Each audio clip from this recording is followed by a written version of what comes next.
क्या आपने कभी सोचा है हम जिस जमीन पर चलते हैं उसके नीचे क्या छुपा हुआ है?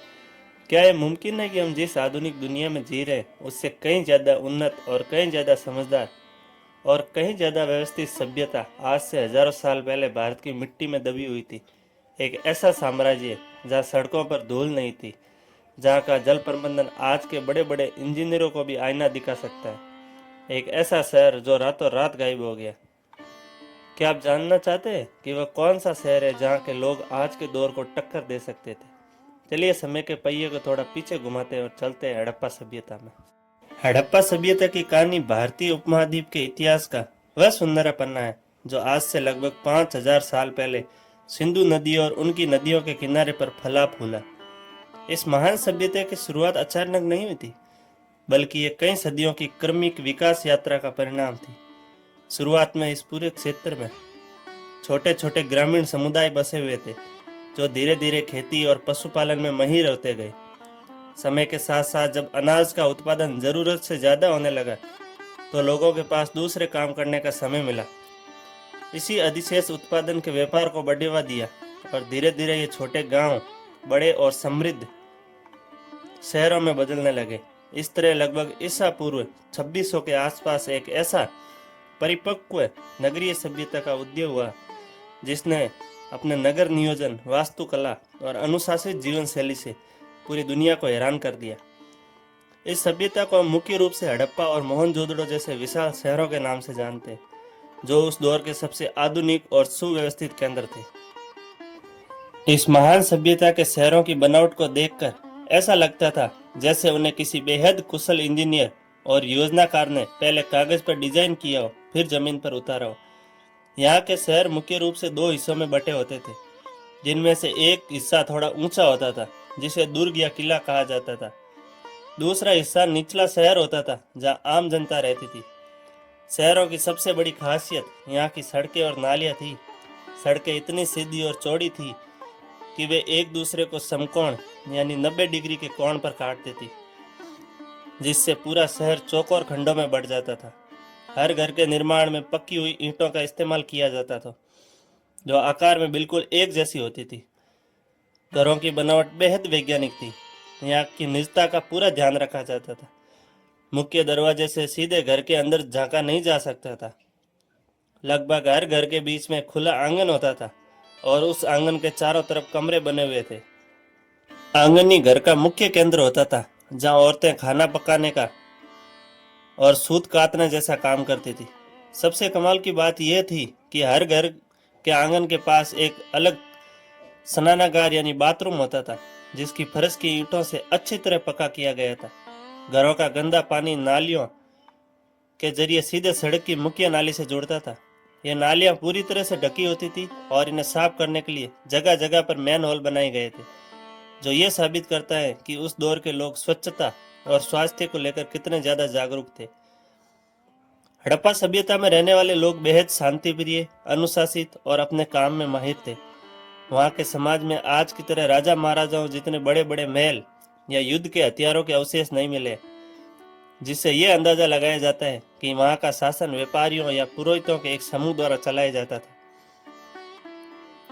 जो बिना किसी सैन्य बल के पूरे समाज में कानून और व्यवस्था बनाए रखते थे। वहाँ के लोग सूती और ऊनी दोनों तरह के कपड़े पहनते थे।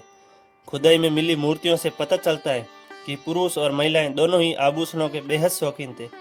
वे सोने, चांदी, तांबे, हाथीदांत और कीमती पत्थरों के बने हार, कंगन और अंगूठियां पहनते थे। मनोरंजन के लिए यहाँ के लोग पासे का खेल खेलते थे, नाच गाने का आनंद लेते थे और शिकार करते थे।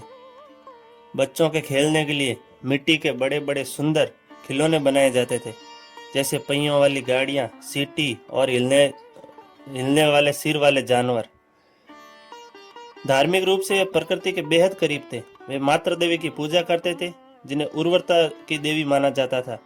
इसके अलावा एक ऐसे देवता की पूजा करते थे जिनके सिर पर सींग थे और योग की मुद्रा में बैठे रहते थे, जिन्हें आज के पशुपति शिव का प्रारंभिक रूप माना जाता है। वे पीपल के पेड़, बेलों और सांपों की भी पूजा करते थे, जिससे साफ होता है कि उनका जीवन प्रकृति के जीवों के साथ पूरी तरह तालमेल में था।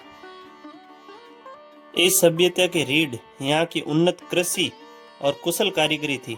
सिंधु नदी हर साल अपने साथ उपजाऊ मिट्टी बहा कर लाती थी, जिससे यहाँ की जमीन बेहद उपजाऊ हो जाती थी। यहाँ के किसान मुख्य रूप से गेहूं, जौ, मटर, तिल और सरसों की खेती करते थे। दुनिया के सबसे पहले कपास उगाने का श्रेय इसी सभ्यता के लोगों के पास हो जाता है। खेती के साथ साथ इन्होंने बड़े पैमाने पर भेड़, बकरी, गाय और भैंस जैसे जानवरों को पालने का काम शुरू किया। लेकिन केवल खेती उनकी पहचान नहीं थी, बल्कि यहाँ के कारीगर धातु, विज्ञान, मिट्टी के बर्तन बनाने और मन के बनाने की कला में अद्भुत रूप से कुशल थे। वे तांबे और टीन को मिलाकर कांसा बनाना जानते थे, जिसका इस्तेमाल वे मूर्तियां, बर्तन और औजार बनाने के लिए करते थे। मिट्टी के बर्तनों पर वे काले रंग से बेहद खूबसूरत ज्यामिति और प्राकृतिक आकृतियां बनाने थे। इसके अलावा यहाँ की मोहरें बनाने की कला भी बेजोड़ थी। ये मोहरें आमतौर पर चौकोर होती थी, जिन पर किसी न किसी जानवर जैसे एक सींग वाले गेंडे, कुबड़ वाले बैल या हाथी की आकृति बनी होती थी। साथ ही ऊपर एक रहस्यमय लिपि में कुछ लिखा होता था, जिसे आज तक कोई नहीं पढ़ पाया है। हड़प्पा सभ्यता का बाजार केवल अपने शहरों तक सीमित नहीं था, बल्कि ये एक बहुत बड़ा वैश्विक व्यापारिक नेटवर्क था। यहाँ का व्यापारी जमीन और समंदर दोनों रास्तों से दूर दराज के देशों के साथ व्यापार करते थे। गुजरात में स्थित लोथल उस दौर का एक बहुत बड़ा बंदरगाह था, जहाँ एक विशाल गोदी यानी डॉकयार्ड मिला था। यहाँ से जहाजों के जरिए सामान विदेशों में भेजा जाता था।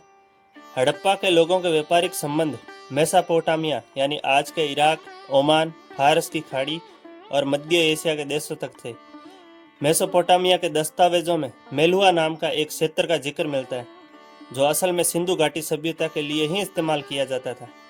हड़प्पा से सूती कपड़ा, हाथी दांत की बनी चीजें, बंदर, मोर और कीमती मन के विदेशों में भेजे जाते थे, और बदले में वहां से सोना, चांदी, तांबा और लाजवर्द जैसे बहुमूल्य पत्थर मंगाते थे। इस पूरे व्यापार को सुचारू बना रूप से चलाने के लिए उन्होंने वजन और माप की एक बहुत ही सटीक प्रणाली विकसित की थी, जिसके बाद बेहद तरह से वे पत्थरों से बने होते थे, जो 16 के गुणांक में चलते थे, जैसे 16, 32, 64 आदि। इस प्रकार मानकीकृत वजन प्रणाली की वजह से इतने बड़े इलाके में फैले व्यापार में कभी कोई गड़बड़ी नहीं होती थी। लगभग 700 सालों तक दुनिया पर राज करने के बाद ईसा पूर्व 1900 के आसपास इस महान सभ्यता का पतन शुरू हो गया। इतने बड़े और समृद्ध शहरों का अचानक उजाड़ हो जाना इतिहास के सबसे बड़े रहस्यों में एक मत है। कुछ विद्वानों का मानना है कि जलवायु परिवर्तन की वजह से बारिश कम हुई और नदियां सूख गई, जिससे खेती पूरी तरह बर्बाद हो गई और लोगों को शहर छोड़कर जाना पड़ा। और कुछ का कहना है कि सिंधु नदी में आई अचानक बाढ़ से शहरों को डुबा दिया, जिससे लोग बेघर हो गए। कुछ अन्य सिद्धांत ये भी कहते हैं कि किसी महामारी या विदेशी आक्रमण की वजह से यह सभ्यता समाप्त हो गई।